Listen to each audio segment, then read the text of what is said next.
ಇವತ್ತು ಆಗಿರುವಂತ ಒಂದು ಅನುಭವ ಅಂತಂದ್ರೆ ಒಂದು ಪುಟ್ಟ ಮಗು ಅಂಜನಿ ಸಂವಿಧಾನದ ಪೀಠಿಕೆಯನ್ನ ಇವತ್ತು ನಾವೆಲ್ಲರೂ ಕೂಡ ನೋಡಿ ಓದೋದಂತಾಗುತ್ತೆ. ವಿಧಾನಸಭೆಯಲ್ಲಿ ನಮಗೆ ಅಧ್ಯಕ್ಷರು ಸ್ಪೀಕರ್ ಅವರು ಎಲ್ರಿಗೂ ನಮ್ಮ ಕೈಯಲ್ಲಿ ಒಂದು ಪೇಪರ್ ಅನ್ನು ಕೊಟ್ಟು ಅವರು ಹೇಳ್ತಾ ಇದ್ರೆ ನಾವು ಅದನ್ನು ಪ್ರಮಾಣ ವಚನ ಮಾಡೋದನ್ನ ನೋಡಿದ್ದೀವಿ ನಾವು.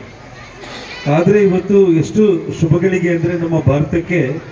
ನಮ್ಮ ಗಂಗಾವತಿಯಲ್ಲಿ ಒಂದು 3 ವರ್ಷ ಪುಟ್ಟ ಮಗು ಎಷ್ಟು ನೆನಪಿನ ಶಕ್ತಿ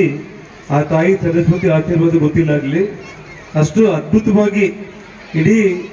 ದೇಶದೇ ಮೆಚ್ಚುವಂಥ ಒಂದು ರೀತಿಯಲ್ಲಿ ಇವತ್ತು ಅವರು ನಮ್ಮೆಲ್ಲರ ಜೊತೆ ಒಂದು ಪ್ರಮಾಣ ವಚನವನ್ನು ಮಾಡ್ತಿದ್ರು. ನನಗನ್ಸುತ್ತೆ ಆ ಮಗುವನ್ನ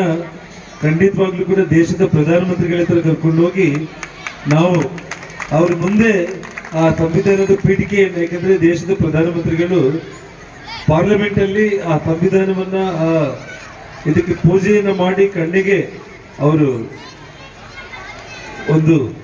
ಭಗವಂತನ ಒಂದು ರೂಪದಲ್ಲಿ ಅಂಬೇಡ್ಕರ್ ಅವರು ಏನು ಇವತ್ತು ನಮ್ಮ ಇಡೀ ದೇಶದಲ್ಲಿ ಆ ಸಂವಿಧಾನವನ್ನು ನಮಗೆ ಬರೆದುಕೊಟ್ಟಿದ್ದಾರೋ ಅಷ್ಟು ಭಕ್ತಿಪೂರ್ವಕವಾಗಿ ದೇಶದ ಪ್ರಧಾನಮಂತ್ರಿಗಳು ನರೇಂದ್ರ ಮೋದಿ ಅವರು ಸ್ವೀಕಾರ ಮಾಡೋದ್ರ ಜೊತೆಗೆ ಆ ಪುಟ್ಟ ಮಗು ಅಂಜನಿಯನ್ನು ಕೂಡ ದೇಶದ ಪ್ರಧಾನಮಂತ್ರಿಗಳ ದೃಷ್ಟಿಗೆ ಕರ್ಕೊಂಡು ಹೋಗಿ ಅವ್ರ ಜೊತೆ ಒಂದು